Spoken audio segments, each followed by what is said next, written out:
దేవునికి స్తోత్రాలు. ప్రభువునందు కూడి వచ్చిన మీకు, కుటుంబ ప్రార్థన పెట్టుకున్నటువంటి కృపమ్మ దావీదు వాళ్ళకి హృదయపూర్వకమైన వందనాలు. ఈరోజు ప్రార్థన వాస్తవానికి రేపు జరగాల్సింది ఇది. రేపు వేరే దగ్గర ప్రోగ్రాం ఉంది, మీటింగ్ పోయే ప్రోగ్రాం ఉంది.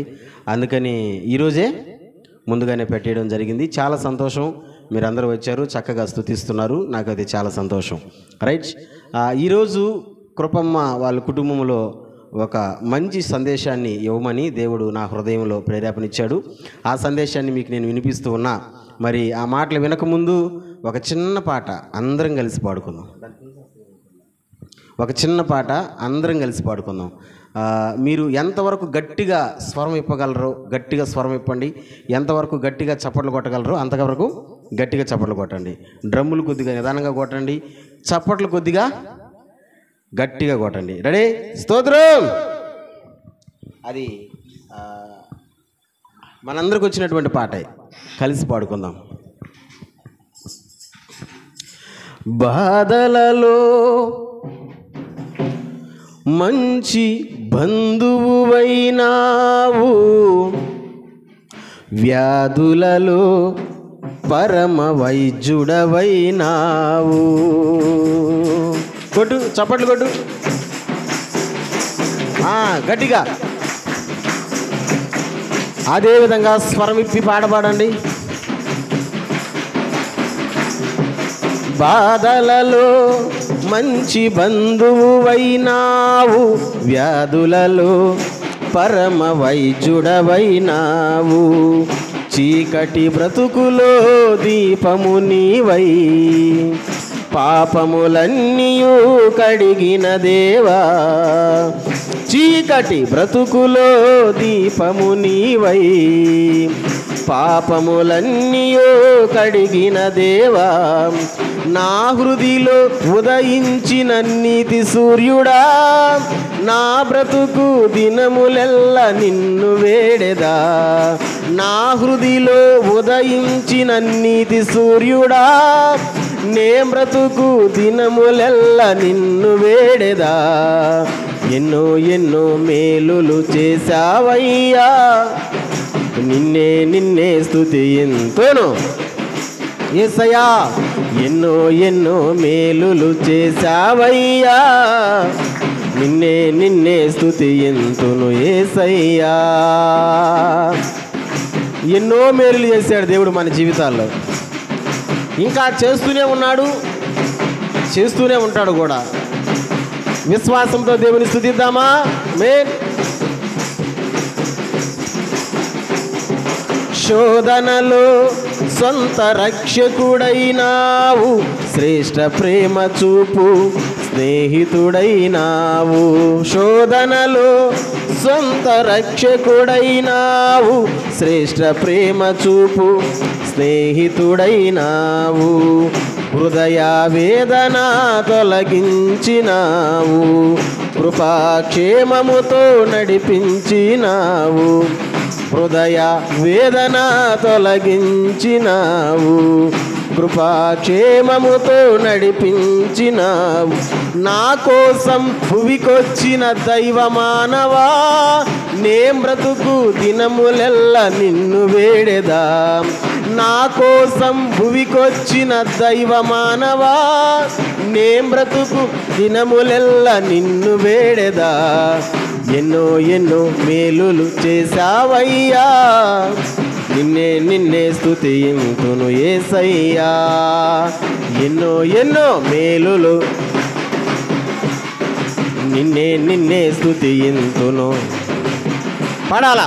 హల్లెలూయా హల్లెలూయా హల్లెలూయా హల్లెలూయా హల్లెలూయా హల్లెలూయా హల్లెలూయా హల్లెలూయా హల్లెలూయా హల్లెలూయా హల్లెలూయా హల్లెలూయా హల్లెలూయా.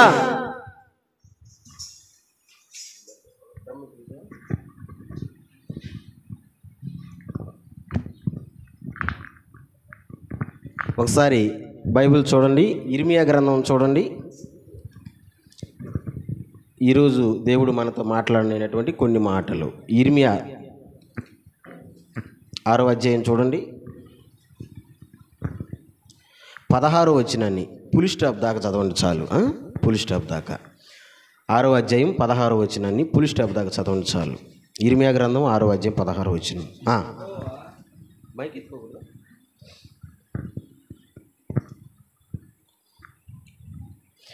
అందరూ మీరు కూడా చూస్తూ ఉండండి, బైబిల్ తిప్పుతా ఉండండి, చక్కగా దేవుని మాటలు అందరూ వినాలని మనం చేస్తున్నాం. యెహోవా ఇలాగ సెలవిచ్చుచున్నాడు, మార్గములలో నిలిచి చూడుడి, పురాతన మార్గములను గూర్చి విచారించుడి, మేలు కలుగు మార్గమేది అని అడిగి అందులో నడుచుకొనుడి, అప్పుడు మీకు నెమ్మది కలుగును. దేవుడు ఈ మాటను మనందరి వినికిడిలో దీవించునుగాక. చిన్న ప్రార్థన. మహాపరిశుద్ధుడైన తండ్రి, నా ప్రేమ కలిగిన ప్రభువా, నీకు స్తోత్రాలు చెల్లిస్తున్నాను. మంచి దేవుడివి, గొప్ప దేవుడివి. ఈరోజు కృపమ్మ దావీదు వాళ్ళ కుటుంబంలో ఈ విధంగా ప్రార్థన కార్యక్రమాన్ని ఏర్పాటు చేసినందుకు నీకు స్తోత్రం. ఈ కుటుంబానికి కావాల్సిన మాటలు, మా అందరికి కావాల్సిన మాటలు మా నోట ఉంచండి. నిలబడేది నేనే ప్రభువా, కానీ మాట్లాడే దేవుడు మీరు. సంఘానికి కావాల్సిన మాటలు మీరే మాట్లాడి ఆశీర్వదించమని, ఈ మాటలు వింటున్న ప్రతి బిడ్డను, చూస్తున్న ప్రతి బిడ్డని దీవించి, వారికి కావాల్సిన ఆరోగ్యము, ఆశీర్వాదము, ఆర్థిక పరిస్థితులను కూడా మీరు సరిచేసి మా ద్వారా నీ నామానికి మహిమ తెచ్చుకునమని మా ప్రభు అయిన యేసుక్రీస్తు నామములో ఈ మనవలన్నీ నీ సన్నిధిలో పెట్టి అడిగి పొందుకొని ఉన్నాము తండ్రే. ఆమేన్. హల్లెలూయా. ఒకసారి మంచిగా చెప్పండి, చేతులది హల్లెలూయా. రైట్. ప్రవక్త అయినటువంటి ఇర్మియా ద్వారా దేవుడు మనతో సూటిగా ఈరోజు ఒక మాట మాట్లాడుతున్నాడు. ఇర్మియా, బైబిల్లో ప్రవక్తలు చాలామంది ఉన్నారండి. చిన్న ప్రవక్తలు ఉన్నారు, పెద్ద ప్రవక్తలు కూడా ఉన్నారు.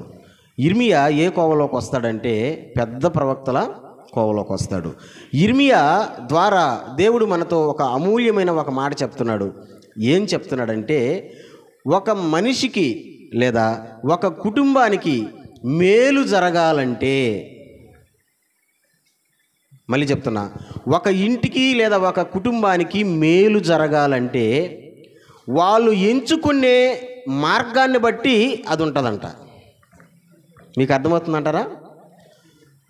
ఒక కుటుంబానికి లేదా ఒక ఇంటికి మేలు జరగాలంటే వాళ్ళు ఎంచుకునే మార్గాన్ని బట్టి ఉంటుందంట. అదే మాట అంటాడు. మనం కరెక్ట్ మార్గంగానే ఎంచుకున్నామనుకో నిజంగానే మనకు మేలు జరుగుతుంది. లేదా మనం కరెక్ట్ మార్గం ఎంచుకోలేకపోయామనుకో మనకు మేలు జరగదు. ఈ విషయాన్ని నొక్కి మరి ఇర్మియా ద్వారా దేవుడు చెప్తున్నాడు. బిడ్డలారా, ఈ రోజున చాలామంది కుటుంబాల్లో నెత్తి కొట్టుకుంటున్నారు. నెత్తి ఏందిరా ఈ కర్మ, ఏందిరా ఈ దరిద్రం, ఏందిరా ఈ కష్టాలు, ఏంద్రా అని నెత్తి కొట్టుకుంటున్నారు. ఎందుకు కొట్టుకుంటున్నారో నేను చెప్పనా? పాపం ఆ కుటుంబాల్లో మంచి జరగడం లే, మేలు జరగడం లే. ఎందుకు జరగడం లేదంటే వాళ్ళు మంచి మార్గాన్ని ఎన్నుకోలే. మంచి మార్గాన్ని కనుక ఎన్నుకుంటే ఖచ్చితంగా మేలు జరుగుతుంది. అదే ఇర్మియా చెప్తున్నటువంటి మాట. బిడ్డలారా, ఈరోజు నేను కూడా అదే మాట మీకు చెప్పాలని నేను అనుకుంటున్నాను. ఏమనుకుంటున్నానంటే, ఈ కుటుంబానికి మేలు జరగాలన్నా లేదా మనందరికీ మేలు జరగాలన్నా, మేలు జరగాలి అని అంటే మనం ఎన్నుకునే మార్గాన్ని బట్టి ఉంటుంది. స్తోత్రం చెప్దామా? కొంచెం గట్టిగా చెప్దామా? బైబిల్ ప్రకారం 2 మార్గాలు ఉన్నాయి. 2 మార్గాలు. నెంబర్ 1 ఇరుకు మార్గం, నెంబర్ 2 విశాల మార్గం. బైబిల్ ప్రకారం 2 మార్గాలు ఉన్నాయి. అంటే నువ్వు సరి అయిన మార్గాన్ని ఎన్నుకుంటేనే నీకు మేలు కలుగుతుంది. ఈ 2 మార్గాల్లో నువ్వు నీ ఛాయిస్ని బట్టి ఉంటుంది అన్నమాట. దేవుడు ఎప్పుడు కూడా ఎలాంటి వాడంటే మన ఇష్టానికే వదిలేస్తాడు. మన ఇష్టానికే. ఉదాహరణకి ఎవరన్నా చుట్టాలు బంధువులు మన ఇంటికి వచ్చారనుకో, వాళ్ళ ఇష్టం అడుగుతారా లేదా మన ఇష్ట ప్రకారం చేసి పెడతారా? ఇప్పుడు ఏదైనా వండి పెట్టాలనుకో, వాళ్ళ ఇష్టం అడుగుతారా మన ఇష్ట ప్రకారం చేసి పెడతారా? ఎవరు అడతారు? వాళ్ళ ఇష్టం వచ్చిన వాళ్ళు ఇష్టం అడతారా? అడగరు. ఏం చేసి పెడతారు? మనకు నచ్చింది, మనకి ఇష్టమైందే చేసి పెడతారు. అప్పుడు వాళ్ళకు బహుశా మనం చేసింది వాళ్ళకి కానీ ఇష్టం లేకపోతే అప్పుడు వాళ్ళ మనసు ఎట్టుంటుంది? నొచ్చుకుంటుంది. మరి వాళ్ళ మనసు నొచ్చుకోకుండా ఉండాలంటే ఏం చేయాలంటారు? ఓలికి ఇష్టమైంది చేసి పెట్టాలా. దేవుడు కూడా అంతేనండి. దేవుడు కూడా ఏం చేసి పెడుతుంటాడంటే మన ఇష్టానికే వదిలిపెడతాడు. ఎందుకంటే మనం బాగుండాలని ఆయన ఉద్దేశం. మీకు ఒక చిన్న ఉదాహరణ చెప్తా. చాలామంది బైబిల్లో వాక్యాలు విని పెత్తర మాటలు సెటైర్లు వేసేవాళ్ళు చాలామంది ఉన్నారు. అలాంటి పెత్తర మాటలో ఒక మాట చెప్తా మీకు. ఏంట ఆ మాట అంటే, ఏదోను వనములో అవ్వ ఆదాములు ఆ పండు తింటారని దేవుడికి తెలుసా తెలీదా? మీరు చెప్పండి, తెలుసా తెలీదా? అన్నీ తెలిసిన వాడు దేవుడే కదా. తెలుసు. తెలిసినా కానీ ఆ చెట్టుని ఎందుకు మొలిపించాడు అక్కడ? ఎంత లాజిక్ ప్రశ్న చూడండి. దేవుడికి తెలుసు కదా పండు తింటారని, మరి తెలిసినప్పుడు ఎందుకు మొలిపించాడు అక్కడ? ఫస్ట్ కాడి నుంచి ఎప్పుడు కూడా దేవుని ప్రణాళిక ఎట్టుంటుందంటే మన ఇష్టానికి వదిలిపెడతాడు. అర్థం కాలేదా? మన ఇష్టానికి వదిలిపెడతారు. ఎన్నో పాపాలు చేస్తున్నాం మనం, ఒకటి కాదు రెండు కాదు. ఎందుకు దేవుడు మన్నిస్తున్నాడంటే మన ఇష్టానికి వదిలిపెట్టున్నాడు. మీరు అనుకోవచ్చు, నేను అక్కడ చేసి వచ్చాను కదా, ఇక్కడ పాట పాడుతున్నాను కదా, ఇక్కడ ప్రార్థన చేస్తున్నాను కదా, ఇక్కడ వాక్యం వింటున్నాం కదా, లేదా చెప్తున్నాం కదా అని అనుకోవచ్చు. దేవుడు మన ఇష్టానికి వదిలిపెట్టున్నాడు. కానీ ఏదో ఒక రోజు ఖచ్చితంగా దేవుడు పట్టుకుంటాడో, ఇది సత్యం. మన ఇష్టానికి వదిలిపెడతాడు. మరి ఆదాము అవ్వల ఇష్టానికి వదిలిపెట్టారు. ఏం జరిగిపోయింది అక్కడ? తినవద్దన్న పండు తినేశారు. ఇక్కడ కూడా దేవుడు అంటున్నాడు, రెండు దారులు పెట్టున్నాయి మీ ముందరా, మీ ఇష్టం. ఏ దారి ఎన్నుకుంటారో మీ ఇష్టం. ఒకవేళ మీకు తెలియకపోతే అడిగి మరీ తెలుసుకొని ఆ దారిలో పోండి. అప్పుడు మీకు మేలు జరుగుతుంది. అప్పుడు మీకు మేలు జరుగుతుంది. ఇప్పుడు మనం ప్రభువుని అడుగుదాం, ప్రభా ఏ దారిలో పోతే మేలు జరుగుతుందో మాకు తెలియడం లేదు ప్రభా, ఒక్కసారి నువ్వే చెప్పయ్యా. మేము ఏ దారిలో పోవాలో నువ్వే చెప్పయ్యా. ఏ దారిలో పోతే మాకు మేలు జరుగుతుందో నువ్వే చెప్పయ్యా అంటే యేసయ్యే చెప్పాడు ఏ దారిలో పోవాలో. మనం చూడండి, మత్తయి సువార్త యేసు ప్రభువే చెప్పాడు ఏ దారిలో పోవాలో. 7వ అధ్యాయం, మత్తయి సువార్త 7వ అధ్యాయం 13 వచనం చూడండి. ఏ దారిలో పోవాలో మనం? ఇరుకు ద్వారమున ప్రవేశించుడి. నాశనమునకు పోవు ద్వారము వెడల్పును ఆ దారి విశాలమునై ఉన్నది. దాని ద్వారా ప్రవేశించువారు అనేకులు. ఒకసారి ఈ మాటలు నాతో పాటు అందరూ చెప్తారా? చెప్పండి నాన్న, నాతో పాటు అందరూ చెప్పండి. ఇరుకు ద్వారమున ప్రవేశించుడి, నాశనమునకు పోవు ద్వారము వెడల్పును ఆ దారి విశాలమునై ఉన్నది, దాని ద్వారా ప్రవేశించువారు అనేకులు. 2 దారులు ఉన్నాయంట. ఒకటి ఇరుకు దారి, రెండోది విశాల దారి. వినాలి. ఇరుకు దారి, విశాల దారి. విశాల దారిలో అంటే వెడల్పుగా ఉండే విశాలమైన దారిలో ఎంతమంది పోతున్నారు? అనేకులు పోతున్నారంట. కానీ యేసయ్య మనల్ని ఏ దారిలో పొమ్మన్నాడు? చెప్పండి రా, ఆన్సర్ చెప్పండి. ఎక్కడే ఉంది చెప్పాలా? ఎక్కడ ఉంది? ఏ దారిలో?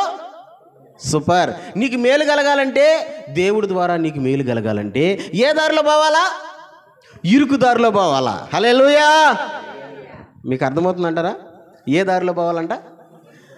అక్కడ ఒక మాట రాశాడు ఫస్ట్లోనే, చూడండి. ఇరుకు ద్వారమున ప్రవేశించండి. క్రైస్తవ జనాంగమా, ఈ కుటుంబీకులు కావచ్చు, ఉన్నటువంటి విశ్వాసులు కావచ్చు, ఈ వాక్యం ఎంతమంది చూస్తున్నా మీరు ఎవరైనా కావచ్చు, నీకు మేలు కలగాలంటే, దేవుడి ద్వారా నీకు మేలు కలగాలంటే ఏ దారిలో పోవాలా? ఇరుకు దారిలో పోవాలా? ఇరుకు దారిలో పోయినప్పుడే నీకు మేలు కలుగుతుంది. కానీ చాలామంది ఉన్నారు ఏ దారిలో పోతున్నారంట? విశాలమైన దారి. మొన్న అంటే ఒక వారం రోజుల క్రితం నేను తిరుపతికి వెళ్ళా. ఇంతకుముందు తిరుపతికి పోయేటప్పుడు భలే కష్టము, చిన్న కష్టం కాదు.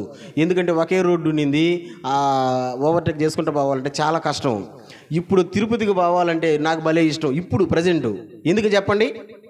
నాయుడుపేట దగ్గరకు పోయి రింగ్ రోడ్డు కానీ ఎక్కేసినామంటే లేలగా ఎట్ట బరిగిస్తామంటే అట్ట బరిగిస్తామంటే ఎదురొచ్చే బండే ఉండదు. తిరుపతికి పోయేటప్పుడు ఒక దగ్గర ఒక యాక్సిడెంట్ చూశాను నేను. భయంకరమైన యాక్సిడెంట్. లారీ మూతి బజ్జి అయిపోయి ఉంది. ఎంత షాట్ కొట్టున్నాడంటే అంత షాట్. లారీ మూతి బజ్జి తలకాయ బజ్జి అయిపోయింది. నేను అంటాను ఖచ్చితంగా క్యాబిన్లో ఉండే వాళ్ళందరూ చచ్చిపోంటారు, ఒకవేళ 2 3 స్పాట్ అంతే, ఇంకా తిరిగిలేదు. ఎందుకు అంత షాట్ కొట్టుకున్నారు? రోడ్డు బాగుంది, మన భాషలో చెప్పాలంటే సూపర్గా చెప్పానా, మన భాషలో చెప్పాలంటే విశాలంగా ఉంది. ఎంత స్పీడ్ అయినా పావచ్చు, తొక్కో, కాలి కింద యాక్సిలేటర్ ఉంది, తొక్కో, ఎంత స్పీడ్ అయిందో తొక్కాడు. ఏం జరిగిందేమో కానీ దేని గుద్దాడో తెలియదు, కానీ మొత్తానికి బజ్జి అయిపోయింది మూతి. నేను అంటాను చాలామంది ఈరోజు విశాల మార్గంలో పోతున్నారు. వాళ్ళకది సంతోషం, అది వాళ్ళకది ఆనందం, అది వాళ్ళకది చాలా ఇనసొంపుగా ఇంపుగా ఉంది. ఏదది? విశాల మార్గం. కానీ మన యేసయ్య అంటాడు, ఏమంటాడంటే మనకొద్దురా విశాల మార్గం, అందరూ పోయే మార్గం మనకెందుకు, అందరూ పోయే దారి మనకెందుకు, మనం ఏ మార్గంలో పోవాలంటే ఇరుకు మార్గంలో పోమంటున్నాడు. స్తోత్రం చెప్తారా? సౌండ్ పెట్టండి, స్తోత్రం చెప్తారా? ఆ ఇరుకు మార్గం ఎవరిదో తెలుసా? యోహాను సువార్తలో యేసుప్రభు అన్నాడు. అందరూ చెప్తారా ఆ మాటని? యోహాను సువార్తలో యేసుప్రభు అన్నాడు, 14వ అధ్యాయం 6వ వచనం. చదవలేదులే, నాతో పాటు చెప్పండి.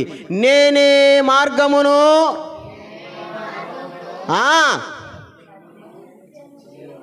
అరే ఏం తగ్గిపోయారా? ఎత్తుకోవడం ఏం బాగా ఎత్తుకుంటారు. అదేంది ఉండంగా ఊరి మధ్య పొంగ దారి మధ్య ఆయన.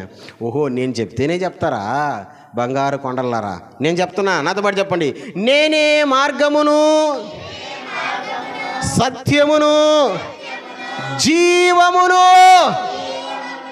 యేసు ఎంత మంచి మాట చూడండి. నేనే. ఆ ఇరుకు మార్గం ఎవరు? యేసయ్య. ఆ ఇరుకు మార్గం ఎవరు? యేసయ్య. మీకు తెలుసా యేసయ్య మార్గంలో పోవాలంటే చాలా కష్టాలు ఉంటాయి, మీరు అనుకుంటారేమో. యేసయ్య మార్గంలో పోవాలంటే చాలా బాధలు ఉంటాయి, మీరు అనుకుంటారేమో. కొంతమంది పాస్టర్ల ప్రసంగాలు ఏం చేస్తారంటే, యేసు ప్రభువు నమ్ముకోండి మీ బాధలు తీరిపోతాయి, యేసు ప్రభువు నమ్ముకోండి మీ అప్పులు తీరిపోతాయి, యేసు ప్రభువు నమ్ముకోండి మీ జబ్బులు పోతాయి అంటారు. అయ్యో కర్మ, డబల్ అవుతాయి.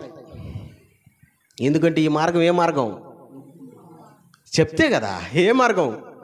ఇరుకు మార్గం. కానీ దేవుడు అంటాడు, ఇరుకు మార్గంలో పోతేనే మీకు మేలు కలుగుతుంది. ఇహమందు మేలే, పరమందు మేలే. ఆ మేలు పొందాలి అని అంటే మనం ఇరుకు మార్గంలో పోవాలి. బిడ్డా, ఎన్ని కష్టాలైనా రాని, ఎన్ని నష్టాలైనా రాని, ఎన్ని వ్యాధులైనా రాని, ఎన్ని బాధలైనా రాని, ఎలాంటి పరిస్థితి మన ముందర రాని, ఏ మార్గంలో పోవాలా? ఒక చిన్న మాట చెప్పండి మీకు. ఇశ్రాయేలు ప్రజలు ఎర్ర సముద్రం దగ్గరకు వచ్చేసారు. ముందర సముద్రం అడ్డం వచ్చేసింది. వెనక చూస్తే ఫరో రాజు గుర్రాలు రథాల మీద వస్తూ ఉన్నారు సైనికులు. ముందర మరణమే, వెనక కూడా మరణమే. మధ్యలో దొరికిపోయారు ఇశ్రాయేలు ప్రజలు. దేవుడు అన్నాడు, సాగిపోవుడి.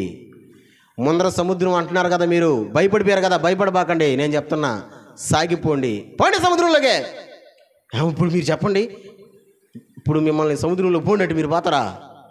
చచ్చిన బారు. ఎందుకంటే నువ్వు భలే ఓడుగు ఉండవు. నువ్వు పోయి ఎడకు పొమ్మంటున్నావు, సముద్రంలోకి పొమ్మంటున్నావు. మేము మునిగిపోమా, మేము చచ్చిపోమా అంటారు. కానీ వాళ్ళు చూడండి ఎంత విశ్వాసమో వాళ్ళది. పోండి మోషే, నీ కర్రను చూపించు మోషే. సముద్రం ఏమైపోద్ది? పాయలుగా అయిపోద్ది, చీలిపోయింది. దర్జాగా ధైర్యంగా నడుచుకుంటూ పోయారు. దేవునికి మహిమ కలుగును గాక. గట్టిగా ఎస్. దేవుడు అంటున్నాడు, ఇరుకు మార్గంలో పోవాలా. కష్టాలు రాని, నష్టాలు రాని. ఈ రోజున చాలామంది, నన్ను తప్పుగా అనుకోబాకండి, కష్టం వచ్చిందని దేవుని వదిలేసే వాళ్ళు ఉన్నారు, నష్టం వచ్చిందని దేవుని వదిలేసే వాళ్ళు ఉన్నారు, డబ్బులు బాగా సంపాదించలేకపోతున్న దేవుని వదిలేసే వాళ్ళు ఉన్నారు. మా మామ ఎంత బాగా పాట పాడతాడో, ఎంత బాగా ప్రార్థన చేస్తాడో, ఎంత బాగా వాక్యం చదువుతాడో, కానీ డబ్బులు కావాలనుకున్నాడు, యేసయ్యను వదిలేశాడు. సంపాదించుకున్నాడు కానీ ఈ లోకంలో సంపాదించుకున్నాడు, కానీ ఆ లోకంలో ఉన్న పరలోకాన్ని పోగొట్టుకున్నాడు. మనకి ఈ లోకంలో సంపాదన మనకి ఎందుకు నానా? ఈ లోకంలో మన సంపాదన మనకెందుకు, ఈ లోకంలో డబ్బు మనకెందుకు, ఈ లోకంలో డబ్బు కోసం తనకలాడుతున్నారు జనం. ఏదేదో పిచ్చి పిచ్చి పనులు చేస్తున్నారు జనం. దేనికోసం చెప్పరే? దేనికోసం? మీకు ఒక విచిత్రం చెప్పనా? కొత్త బండి కొన్నాడంట మాకు ఆయన. కొత్త బండి, డెలివరీ బండి అంట. వాళ్ళ ఫ్రెండ్ ఉరి అల్లడిదాకా పోయేసి వస్తాం రా అన్నాడంట. అల్లడిదాకా అంటే ఆడకి కోడిపోయింది ఆయనకి వేసుకోపోయినారంట. అట్ట పోయినారంట, ఇటు గమ్ముకున్నారంట పోలీసులు. ఇప్పుడు కొత్త బండి ఆడకి పోయింది, పోలీస్ స్టేషన్ మీద. ఒరే నేను అసలు రాండ్రా, అయినా కానీ నన్ను తీసుకొని పోయి ఎక్కడ ఇరికిచ్చారు? వస్తుందా గబక్క నా బండి వస్తుందా? నువ్వు కోర్టుల చుట్టూ తిరిగి కేసు కడితే వస్తుంది. ఫస్ట్లోనే ముద్ర పడిపోయింది, ఇది కోడి పందాలు దొరికిన బండి. ఎందుకు పోయాడు వీడు కోడి పందెం? నువ్వు చెప్పు, ఎందుకు పోయాడు కోడి పందెం? డబ్బు ఊరికే వచ్చేస్తుంది కదా డబ్బా.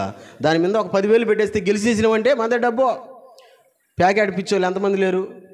ఇంట్లో ఉన్న వస్తువులు గాంగొట్టుకునే వాళ్ళు ఎంతమంది లేరు? ఇంట్లో ఉన్న ధన సంపాదన బాగుంగొట్టుకునే ఎంతమంది లేరు? ఎందుకు పోతున్నారు వీళ్ళందరూ?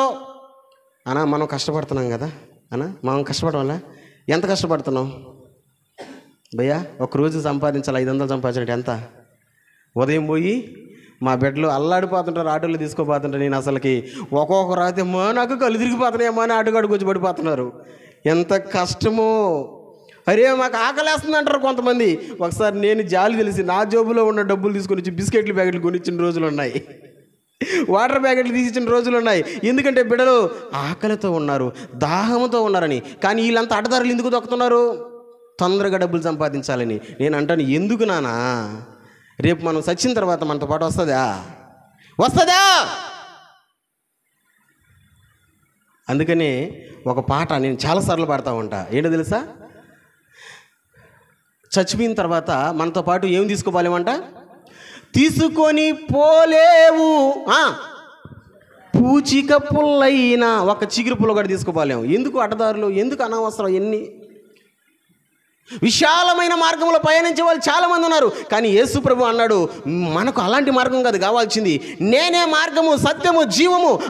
చెప్పండి, నా మార్గంలో నడవాలా? చెప్పండి మా యేసే మార్గం. ఏం మార్గం? అందరూ చెప్పాలా? కోపం వచ్చిందేమో, డబ్బుల కోసం చెప్తున్నాడు ఏంద్ర పాస్టర్ అని. మీరు నమ్మితే, మీరు వింటే బాగుపడతారు. మీరు బాగుపడేదే నాకు కావాలా, చెడిపోయేది నాకు వద్దు. మీరు బాగుపడేదే నాకు కావాలా. అందుకనే ఒక్కోసారి హెచ్చరిక చేస్తామన్నమాట. స్తోత్రం చెప్పండి. ఒక్కోసారి మా పిల్లల్ని కొడతా ఉంటా, నేను పిల్లల్ని కొడతా ఉంటా.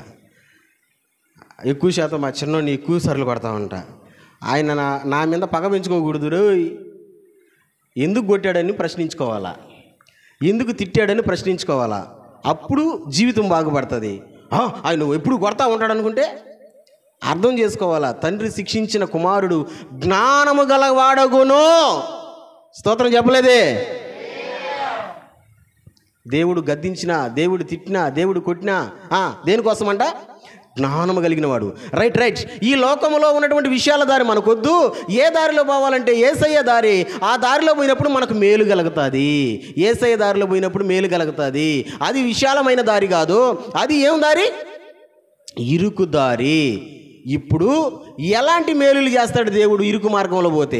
2 మేలులు చూపించి నా ప్రసంగం ఆపేస్తా. 2 మేలులు. ఎవరికి చేసే మేలులు ఇవి? ఇరుకు దారిలో పోయే వాళ్ళకి చేసే మేలులు. ఎక్కడుంటుంది ఈ 2 మేలులు అంటే? కీర్తనల గ్రంథానికి రండి. కీర్తనల గ్రంథం 81వ కీర్తనకు రండి. నాన్న చూడాలరా. 81వ కీర్తనకు రండి. 81వ కీర్తనలో 13, 14 వచనాలు చదవండి. 13, 14 వచనాలు. అయ్యో నా ప్రజలు నా మాట వినిన ఎడల, ఇశ్రాయేలు నా మార్గములను అనుసరించిన ఎడల ఎంత మేలు. అప్పుడు నేను వేగిరమే వారి శత్రువులను అనగదొరుకుదును. బాబా ఫస్ట్ మేలు వచ్చేసింది. హల్లెలూయా. ఏందా మేలు అంటే? నాతో పాటు చెప్పండి నాన్న, అందరూ చెప్పండి. 14 వచనం. అప్పుడు నేను చెప్పడం వల్ల చాలామంది వేగిరమే, సౌండ్ పెట్టండి, వేగిరమే, ఇంకా గట్టిగా పెట్టండి, వేగిరమే వారి శత్రువులను అనగద్రొక్కుదును. ఫస్ట్ దేవుడు చేసే మేలు, మనం ఇరుకు మార్గంలో పోతేనంట, దేవుడి మాటలు విని మనం ఇరుకు మార్గంలో పోతేనంట, దేవుని మాటలు అనుసరించి మనం ఇరుకు మార్గంలో పోతేనంట, మన శత్రువులను దేవుడు అనగద్రొక్కేస్తాడంట. బాబా బాబా ఆ మాట చదువుతుంటే నరాలు నిక్కబుడుచుకుంటున్నాయి అసలుకి. మన శత్రువులను, నీకు ఎంతమంది శత్రువులు ఉన్నారో, ఎవరెవరు శత్రువులు ఉన్నారో ఆ శత్రువులను దేవుడు ఏం చేస్తాడంట? అనగదొరికేస్తాడంట. అక్కడ ఒక మాట రాశారు, వేగిరమే. ఉందా ఉందా ఆ పదం? హలో, ఉందా? ఉందని వాళ్ళందరూ స్తోత్రం చెప్పండి. ఏం ఏం ఏం పదం అంటే అర్థమైందో? తొందరగా. ఇప్పుడు చాలామంది అంటూ ఉంటారు, తొందరగా ఆపేస్తే మేము ఇంటికి పోతాం కదా, లచ్చినంగా ఒక ముద్దని గురక పెడతాం కదా అనుకుంటారు. అట్ట వేగిరమే అంటే స్పీడ్గా, తొందరగా. వేగిరమే మన శత్రువులను దేవుడు ఏం చేస్తాడంట? అనగద్రొక్కతాడంట. ఆయన నీ శత్రువులను అనగద్రొక్కతాడంట. ఎంత పెద్ద మేలు అసలుకి, ఎంత మంచి మేలు చూడండి అసలుకి. మన శత్రువులను అనగద్రొక్కగలిగినటువంటి దేవుడు మన దేవుడు. ఉన్నారా మనకు శత్రువులు? లేరా? ఉన్నారా లేరా? నాకు తెలిసి ఇద్దరు ఉన్నారు శత్రువులు. మనకు ఇద్దరు ఉన్నారు శత్రువులు. ఒక శత్రువు ఎవరంటే మనలాంటి మనుషులే. కొన్నిసార్లు మనకు శత్రువులు మన బంధువులు అయిపోతారు, మన స్నేహితులే మనకు శత్రువులు అయిపోతారు, మన అత్తమామలే మనకు శత్రువులు అయిపోతారు, మన భార్యే మనకు శత్రువు అయిపోద్ది, మన భర్తే మనకు శత్రువు. కొన్నిసార్లు అట్టా మనుషులు కొన్నిసార్లు మనకు శత్రువులు అయిపోతారు. వాళ్ళు మొదటి రకం శత్రువులు. రెండో రకం శత్రువు ఉన్నాడండోయ్. రెండో రకం శత్రువు ఉన్నాడండోయ్. ఎవరో తెలుసా? మొదటి పేతురు పత్రిక 5వ అధ్యాయంలో చదివితే ఉన్నాడు అక్కడ. ఒకసారి చదవండి ఆ మాట. మొదటి పేతురు పత్రిక 5వ అధ్యాయం 2వ శత్రువు 8వ వచనం తీసిన వాళ్ళు. మొదటి పేతురు పత్రిక 5వ అధ్యాయం 8వ వచనం 2వ శత్రువు. నిబ్బరమైన బుద్ధి గలవారై మెలకువగా ఉండుడి. మెలకువగా ఉండండి. మీ విరోధి అయిన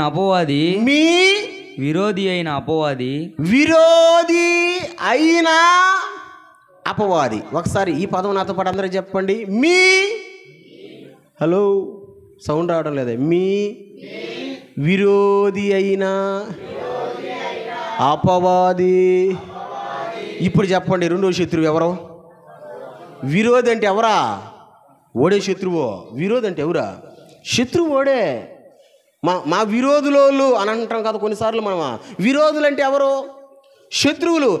రెండవ శత్రువు ఎవరు మనకు? అపవాది. మనుషులు శత్రువులైతే ఎట్టొకట్ట మనం బతికివచ్చు, ఎట్టొకట్ట తప్పించుకొని తిరగవచ్చు మనుషులు శత్రువులు అయితే. కానీ అస్సలు ప్రధాన శత్రువు ఉన్నాడండి. ఎవరో? అపవాదిగాడు మన శత్రువు. మీకు తెలుస్తుందా? మీకు అపవాదిగాడు మన శత్రువు. ఇప్పుడు మిమ్మల్ని అందరినీ ఒక చిన్న ప్రశ్న అడగతా, సమాధానం చెప్పండి. రైట్? శత్రువులు మన దగ్గర నుంచి ఏమి కోరుకుంటారు, లేదా మనల్ని ఏమి చేయాలనుకుంటారు? చెప్పండి, టకా అని చెప్పండి. శత్రువులు మన దగ్గర నుంచి ఏం కోరుకుంటారు? ఇప్పుడు నాకు ఒక శత్రువు ఉన్నాడు, ఏం కోరుకుంటాడు? సూపర్, భలే చెప్పాడు నవీన్. ఏం కోరుకుంటాడు? నాశనం కోరుకుంటాడు. ఇంకొకటి నాశనం కోరుకుంటాడు. సూపర్, కరెక్ట్ ఆన్సర్ అది. ఇంకొకటి చెప్పండి, ఏం కోరుకుంటారు? అరే, అంటే శత్రువు ఒకటేనా కోరుకునేదా? సరే, మనల్ని కింద పడదొయ్యాలని చూస్తూ ఉంటాడు. సమయం వచ్చినప్పుడు కింద పడేసేదానికి చూస్తూ ఉంటాడు. మన నాశనాన్ని కోరుకుంటాడు, మనల్ని కింద పడేయాలని చూస్తాడు. ఎవరు కోరిక అది? శత్రువు కోరిక. ఇప్పుడు సాతానుడు ఏం చేస్తాడంటారు? మనల్ని కింద పడేయాలని చూస్తూ ఉంటాడు, మనల్ని నాశనం చేయాలని చూస్తూ ఉంటాడు. దేవుడు అంటాడు, ఓడు మిమ్మల్ని కింద పడేయాలని చూస్తే నేను మిమ్మల్ని పైకి లేపుతా. స్తోత్రం. ఓడు మిమ్మల్ని కింద పడేయాలని చూసి మిమ్మల్ని కింద తొక్కాలని చూస్తే నేను పైకి లేపుతా. ఎప్పుడు లేపుతానంటే మీరు నా మార్గంలో నడవాలా. ఏ మార్గం అది? ఇరుకు మార్గంలో నడిచినప్పుడు మీ శత్రువులను నేను తొక్కుతానంటాడు దేవుడు. ఎస్, మన దేవుడు ఎలాంటి వాడంటే మన శత్రువుల మధ్యలో మనకు భోజనం పెట్టేవాడు. ఎలాంటి దేవుడు? మన శత్రువుల మధ్యలో మనకు భోజనం పెట్టేవాడు. అంత గొప్ప దేవుడు ఏం చెప్తున్నాడు అంటే, నీ శత్రువు ఎవరనేది కూడా నేను వాడిని కింద తొక్కేస్తా, అపవాది గాడిని నీ కాళ్ళ కింద వేసి నీ చేతే తొక్కిస్తా. అవునా ప్రభా? వాడు నన్ను నాశనం చేయాలని చూస్తున్నాడు ప్రభా. అవును, సాతానుడు నాశనం చేయాలని చూస్తాడు. మీకు తెలుసా, చాలా జబ్బులకు కారణం అపవాదిగాడే. నమ్మతారా నమ్మరా? ఓ, నమ్మతారా నమ్మరా? అవుననే వాళ్ళందరూ స్తోత్రం చెప్పండి. అంటే మొక్కలు బాగా ఓట్లు అన్నబడ్డాయా? మీకు అర్థమవుతుందన్నమాట. మళ్ళీ చెప్తున్నా, సాధ్యమైనంత వరకు చాలా జబ్బులకి కారణం సాతానుగాడే. అవుననే వాళ్ళందరూ స్తోత్రం చెప్పండి. అవునే కదా? నేను ఒక మాట చెప్తా, అపవాదిగాడు జబ్బా కాదా అనేది నేను ఒక చిన్న క్లూ ఇస్తా. దీన్ని ఫాలో అయిపోండి. మీరు రికార్డింగ్ కూడా అవుతుంది, గుర్తుపెట్టుకుని ఫాలో అయిపోండి. ఇది మామూలు శరీరానికి వచ్చిన జబ్బా లేదా అపవాది పెట్టిన జబ్బా? క్లూ ఇస్తా, జాగ్రత్తగా వినండి. ఇప్పుడు మనకు జ్వరం వచ్చింది, హాస్పిటల్ దగ్గరికి వెళ్ళాం. డాక్టర్ బ్లడ్ టెస్ట్ రాశాడు, యూరిన్ టెస్ట్ రాశాడు. ఆ టెస్ట్లో బయటపడాలి. అది టెస్ట్లో బయటపడిందనుకో, నిజంగా అది శరీరానికి వచ్చిన జబ్బే, అపవాదిగాడు పెట్ల. అది శరీరానికి వచ్చిన జబ్బే. మరి అపవాదిగాడు పెట్టే జబ్బు ఎట్టుంటుందంటే, నువ్వు ఎక్కడికి తిరిగినా నయం కాదు. అది టెస్ట్లో బయటపడదు. కొన్ని జబ్బులు మీరు చూడండి, సార్ నాకు నీరసంగా ఉందా సార్ అని పోయినాం అనుకో, పైనుంచి కింద దాకా రాస్తాడు చీటీ. ఎవరు? డాక్టరు. అయినా రాస్తాడు, ఆ టెస్ట్ చేసుకోరా, ఈ టెస్ట్ చేసుకోరా. నీరసంగా ఉందా, గుండె జబ్బేమో, ఈసీజీ పెట్టు, రక్త పరీక్ష చెయ్యి, పాస్ టెస్ట్ అన్నీ చేస్తాడు. ఆ టెస్ట్ అన్నింటిలో ఏమని వస్తుందంటే, ఈ బిడ్డకి జబ్బే లేదు. అవన్నీ చూసిన డాక్టర్ అంటాడు, అమ్మో బంగారు కొండ, నిజంగా జబ్బు ఉంది నీకా? సార్ జబ్బు లేకపోతే మీ కాడికి ఎందుకు వస్తాం సార్? మరి టెస్ట్లో బయటపడలేదు. అది ఎందుకు బయటపడుతుంది? బయటపడదు. ఎందుకు బయటపడదంటారు? అది సాతానుగాడు పెట్టిన జబ్బు. అది సూపర్. అదిరా నాన్న, ఎవరు పెట్టిన జబ్బు? అది బయటపడదు. జబ్బు ఉంటుంది మళ్ళీ, కానీ బయటపడదు, టెస్ట్లకు దొరకదు. నేను అందుకే అంటా ఉంటా, చాలా వరకు మా బాగలేదని మనం హాస్పిటల్ దగ్గరికి వెళ్తే మన జబ్బు ఆ టెస్టులో కనబడాలా. కొంతమంది ప్రార్థన ఏం చేస్తారంటే, ప్రభా, కొంతమంది చేసే ప్రార్థన, ప్రభా మేము హాస్పిటల్కి వెళ్తున్నాం ప్రభా, ఆ టెస్టుల్లో మాకు జబ్బు లేకుండా చెయ్యి ప్రభువా. చేయలే మీరు ప్రార్థనలా? చేయలా? చేస్తుంటారు చూడండి. హాస్పిటల్కి పోయేటప్పుడు మేము డాక్టర్ గారికి పోతున్నాం ప్రభా, టెస్టులు చేసినప్పుడు ఆ టెస్టులు ఏమి బయటపడకూడదంట, జబ్బు బయటపడకూడదంట. అయ్యో కర్మ, జబ్బు బయటపడలేదంటే అది సైతాన్ గాడి దెబ్బది. జబ్బు బయట పడిందంటే అది సైతాన్ గాడి దెబ్బ కాదు, నిజంగా శరీరానికి వచ్చిన జబ్బే. ఏసే దగ్గరికి ఒక పిల్లోడిని తీసుకొస్తారు. వాడికి ఒక అనారోగ్యం. ఏంది అనారోగ్యం అంటే, రెఫరెన్స్ చూపిస్తే చాలా టైం అవుతుంది, అందుకే వెళ్తా ఉన్నా. ఏంది అనారోగ్యం అంటే, మూర్స జబ్బు, అందులో మోగోడు. మూర్స జబ్బు, అందులో మోగోడు. యేసు ప్రభు దగ్గరకు తీసుకొచ్చాడు వాడిని. యేసు ప్రభు అక్కడికి రాగానే, చెవిటి అయిన మూర్స దెయ్యమా, మోగ దెయ్యమా, పో ఈ బిడ్డను విడిచి అన్నాడు. అది వెళ్ళిపోయింది. అక్కడ రాసిన మాట, వెంటనే వాడు మాటలాడసాగాను. ఒకసారి ఏసీ గట్టిగా చప్పలు కొట్టరే, హుషారుగా ఉండండి. వెంటనే వాడు మాటలాడసాగాను. మరి అప్పుడు దాకా ఎందుకు మాట్లాడలేదు? మరి మాటలు రానికుండా చేసింది ఎవరు? అపవాదిగాడి దెబ్బది. కొన్ని జబ్బులు అపవాదిగాడి వల్ల వస్తాయి మనకు, అపవాదిగాడి వల్ల వస్తాయి. అవి టెస్టుల్లో బయటపడవు, మనల్ని వేధిస్తూ ఉంటాయి, మనల్ని కిందకి అనగదొక్కుతూ ఉంటాయి. కానీ నా దేవుడు చెప్తున్నటువంటి మాట ఏంటో తెలుసా? అది సైతానుగాడి దెబ్బ అయినా సరే నీ శత్రువుని అనగదొక్కేస్తా వేగిరమే. స్తోత్రం చెప్పు. దావీదు కుటుంబంలో నేను అదే చెప్తున్నా.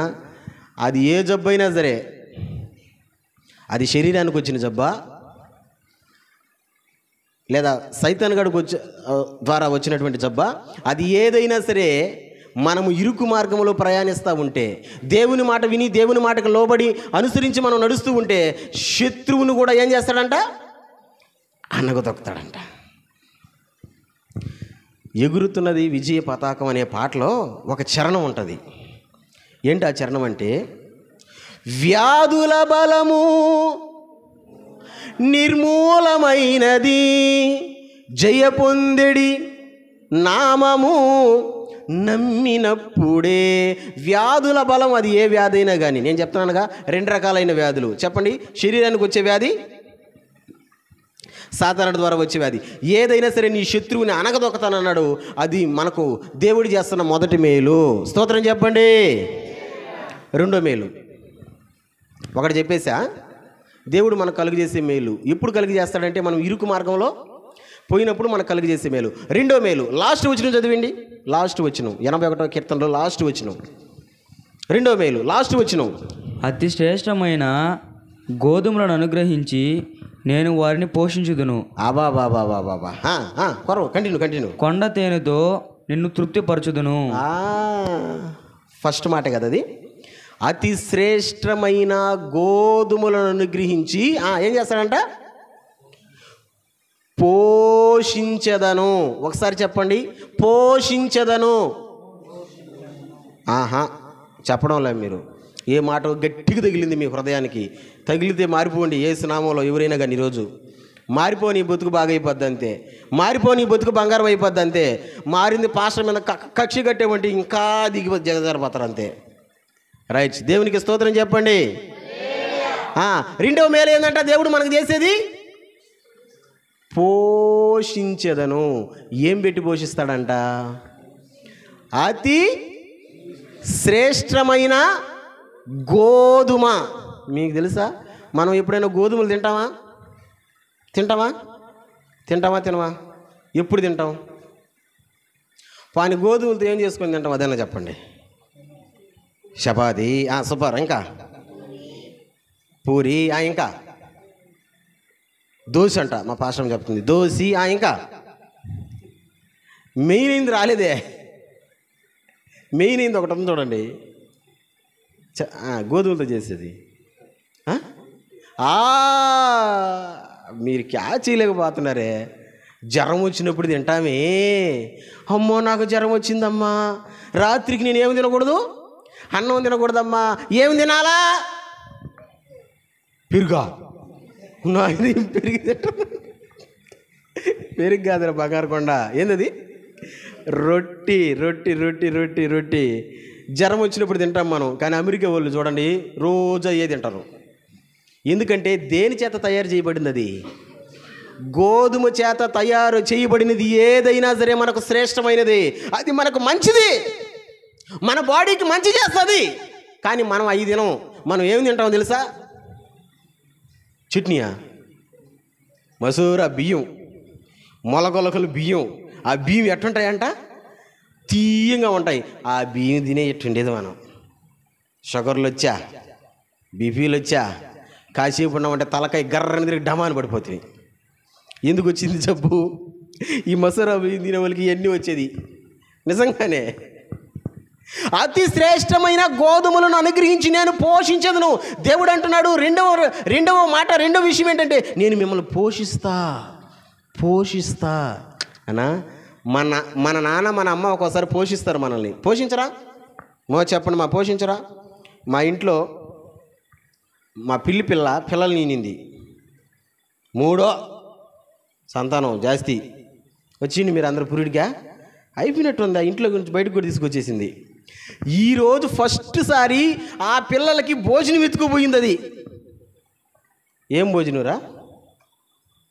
తరుముకున్నాం దాన్ని మేము. తొండ.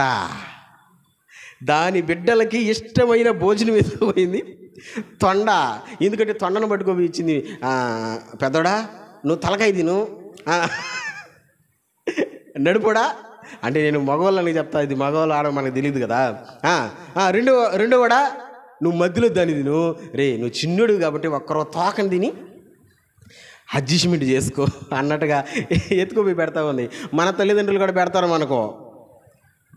మా అమ్మ కూర్చొని తింటా ఉందా. ఈరోజు మా అమ్మని కోటకు తీసుకుపోతే, కూర తీసుకోమా వండుకొని తిందామంటే నేను తినలా, ఈరోజు బలేదు లేనింది. కాసేపు తర్వాత మా అబ్బ ఫోన్ చేసాడు, సేమ్ డైలాగ్, నైనా కూర తీసుకోనైనా, అమ్మ డబ్బులున్నా కానీ తీసుకోలేదు నైనా అంటే, ఆయన తీసుకోదులే నేను తీసుకుంటానని చెప్పి ఆయన తీసుకొచ్చాడు. అంటే ఒక్కోసారి తల్లి కూడా మనకు పెట్టడం, పోషించడం మానుకుంటుంది. కానీ ఇక్కడ పోషిస్తానని చెప్తున్నది ఎవరు? చెప్పరే, దేవుడు. దేవుడు రెండవ మేలు ఏంటంటే, నేను నిన్ను పోషిస్తా. మనుషులు మనల్ని పోషిస్తే ఒక్కోసారి పుస్తు పండు పెడతారు. నాయన నిన్న తిన్నాం కదరా, ఈరోజు పచ్చడితో తిండిరా అని అంటారు. నిన్న తిన్నాం కదరా, ఈరోజు పచ్చిపులుసు అడ్జస్ట్మెంట్ చేసుకోరా అంటారు. ఒక్క పూటకి ఏమి అంట, నీళ్లు కూడి పోసుకొని తాగితే అని అంటారు. ఎవరో మనుషులు పోషిస్తే. కానీ దేవుడు పోషిస్తే ఎట్టుంటుందో తెలుసా? ఏలియాని దేవుడు పోషించాడు. ఆమేన్. ఏలియాని దేవుడు పోషించాడు. ఎట్ట పోషించాడు చెప్తారా ఒక్క మాట? అయ్యా అన్న, కాకులతోనే ఎట్ట పోషించాడు? కాకులు ఏమి తీసుకొచ్చాయి? రొట్టె నంచుకోను, పొండి మిరకల పచ్చడా చెప్పడం లేదే. ఒకసారి లేకపోతే మీరు చదవండి, నాకు ఆ మాట భలే ఉంటుంది. రాజుల మొదటి గ్రంథం చదవండి. రాజుల మొదటి గ్రంథం 17వ అధ్యాయం 6వ వచనం భలే ఉంటుంది చూడండి. దేవుడు ఎలా పోషించాడో చూద్దాం. మొదటి రాజుల గ్రంథం 17వ అధ్యాయం 6వ వచనం. అక్కడ కాకోలములు ఉదయమందు రొట్టెను మాంసమును, అస్తమయమందు రొట్టెను మాంసమును అతని యొద్దకు తీసుకుని వచ్చిచుండెను. ఓయమ్మో, ఎట్ట పోషిస్తున్నాడంట ఏలియాని?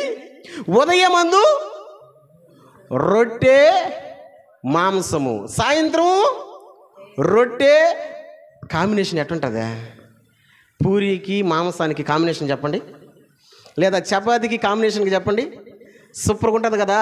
చుట్టుపక్కన కరువుతో ఆకలితో అలమడాడుతుంటే, తాగేదానికి నీళ్ళు లేకుండా బాధపడుతుంటే, తినేదానికి తిండి లేకుండా బాధపడుతుంటే మనోడు ఏ విధంగా ఉన్నాడు? రొట్టె మాంసం. చెరువులో నీళ్ళన్నీ తాగేసి అక్కడి నుంచి బయలుదేరినాడు మహానుభావుడు. ఓయమ్మో, చెరువులో ఉన్న నీళ్ళన్నీ అయిపోయిన దాకా అక్కడే ఉన్నాడు ఏలియా. ఆ చెరువులో నీళ్ళు అయిపోయిన తర్వాత అక్కడి నుంచి బయలుదేరి వెళ్ళాడు. నేనేం చెప్తున్నాను మీకు అర్థమవుతుందా? దేవుడు పోషిస్తే మామూలుగా ఉండదు. సారేపతిని విధవరాలను పోషించాడు, పోషించలేదా? ఎలా పోషించాడు?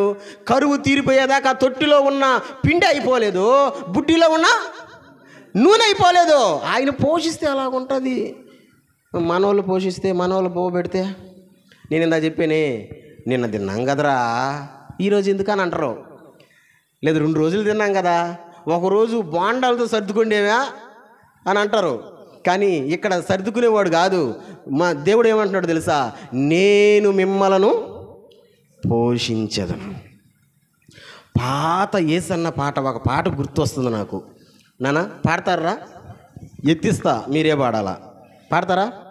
Ready, start. విత్తని పక్షులను నిత్యము పోషించుచున్నావు. కొట్టు గట్టిగా, స్వరం ఎత్తండి. విత్తని పక్షులను నిత్యము పోషించుచున్నావు. నీ పిల్లలు వాటి కంటే శ్రేష్ఠులే కదా, నీ ఉన్నంత వరకు. నీ పిల్లలు వాటి శ్రేష్ఠులే కదా, నీ ఉన్నంత వరకు. ఆశ్చర్యకరుడా నా ఆలోచన, ఆశ్చర్యకరుడా నా ఆలోచన. నిత్యుడగు తండ్రివి నా షాలేము రాజువు. నిత్యుడగు తండ్రివి నా షాలేము. హల్లెలూయా. సకల సృష్టిలో ఉన్న జీవరాశులన్నింటినీ దేవుడు పోషిస్తున్నాడు. మనల్ని కూడా పోషిస్తానంటున్నాడు. ఈ మాటలు వినే మేము కూడా పోషిస్తానంటున్నాడు. పోషించాలంటే ఏం చేయాలంటే మనం ఏ దారిలో పోవాలా? పోతారా? విశాలమైన దారే, వాళ్ళు పోతున్నారు తొందరగా సంపాదించేస్తున్నారని పోవచ్చు అంటారా? పోకూడదు. వాళ్ళు పోతున్నారు జలసాలు చేసుకుంటున్నారని మనం పోవచ్చు అంటారా? పోకూడదు. మనం ప్రవేశించాల్సిన దారి ఏ దారి? గుర్తుపెట్టుకో, ఇరుకు దారిలో పోతే నీకు మేలులు చేస్తాడు దేవుడు. ఏమేం మేలులు అంటే 2 మేలులు చెప్పా, టకటగా చెప్పండి. నెంబర్ 1 ఫస్ట్ మేలు, అమ్మా తల్లా అంటే వినలేదా? ఫస్ట్ మేలు విన్నారు కదా? ఫస్ట్ మేలు లేకపోతే ఫస్ట్ కానీ చెప్పాను మళ్ళీ మెసేజ్ రే మీరు ఎలా చెప్పండి విన్నవాళ్ళు. ఫస్ట్ మేలు అది సంగతి. సార్ మాకు డీజే పాటలు అయితే గుర్తుంటాయి, సీరియల్ అయితే గుర్తుంటాయి, నాటికలు అయితే గుర్తుంటాయి, వాక్యాలు ఏం గుర్తుంటాయి. అందుకనే మేలు చేయడంలే మన దేవుడు మన జీవితాల్లో తేరగ కాదు. అందుకని మేలు చేయడంలే. చెప్పిన వాక్యాన్ని గుర్తుపెట్టుకోవాలా. నా మాటలు విని అనుసరించిన ఎడల మీకు మేలులు అని నేను చెప్తున్నాను కదా. ఆయన మాటలు మనం వినడమే కాదు, అనుసరించి నడవాలి. స్తోత్రం చెప్పండి, మంచిగా గట్టిగా చెప్పండి.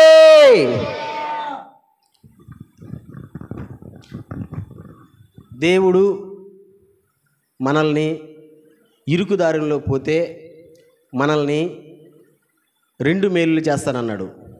మొదటి మేలు వచ్చి మన శత్రువుల్ని అనగదొక్కుతానన్నాడు. 2వ మేలు వచ్చి మనల్ని, మరి ఇప్పుడు చెప్పారుగా, శత్రువుల్ని అనగదొక్కుతా. శత్రువులు 2 రకాలని చెప్పా. మనుషులు ఉంటారు, అపవాదిగాడు ఉంటాడు. ఓడైనా సరే మనకు జబ్బులు పెట్టినా సరే తొక్కేస్తాడు ఉండి దేవుడు. అంతే. ఇప్పుడు తొక్కేస్తాడు మనం ఇరుకు మార్గంలో పోతే. కాబట్టి ప్రియ దేవుని సంగమా, ప్రియ కుటుంబీకులారా, కష్టమైన రాని, నష్టమైన రాని, కన్యలైన రాని, వ్యాధి అయినా రాని, బాధ అయినా రాని, ఏదైనా రాని ఇరుకు మార్గంలో పోదాం. ఆ మార్గం ఎవరిది? మన యేసయ్యది. విషయాల మార్గం అస్సలు మనకొద్దు. చాలామంది పోతున్నారు ఆ మార్గాల్లో, చాలామంది సంపాదిస్తున్నారు ఆ అడ్డదారుల్లో. మనకొద్దు. మన దారి ఇరుకు దారి. నడద్దాం, దేవుని దీవెనలు పొందుకుందాం. అటువంటి మహా గొప్ప కృప దేవుడు మనందరికి అనుగ్రహించును గాక. ఆమేన్.